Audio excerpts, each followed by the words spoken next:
I just want to share, sorry, I just want to share the best thing that happened to me kung na-hire ako dito sa Philips. Because first is, yung pinaka-aha moments ko is what Boss Philips said, attract what you want and repel what you don't want. So, sobrang amazing lang kasi I've been with BPO industry for 6 years and it's my first time working as a virtual assistant.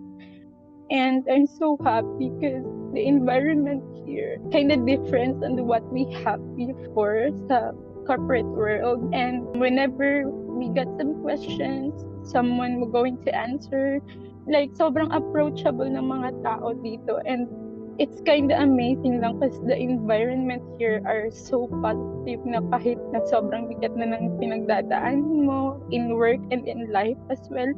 Pero yung community kasi, yung vibe na binibigay ng community is so amazing na malilift up yung ganong kabigat na dinadamdam. And this is the most important thing na na-realize ko with this training. Because the reason why I'm resigned sa corporate world and took a risk, because I'm a career changer, I took a risk to be a virtual assistant.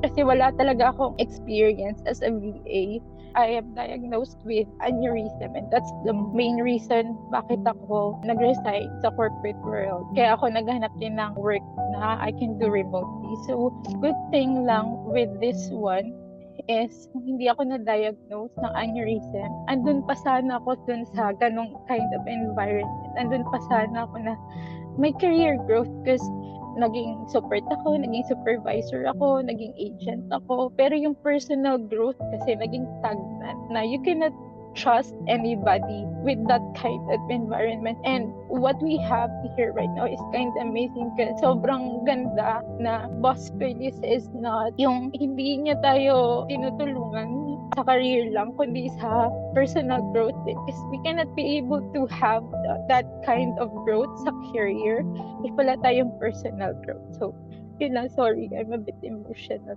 Sobrang bigat kasi, pero grabe yung impact. It's so amazing.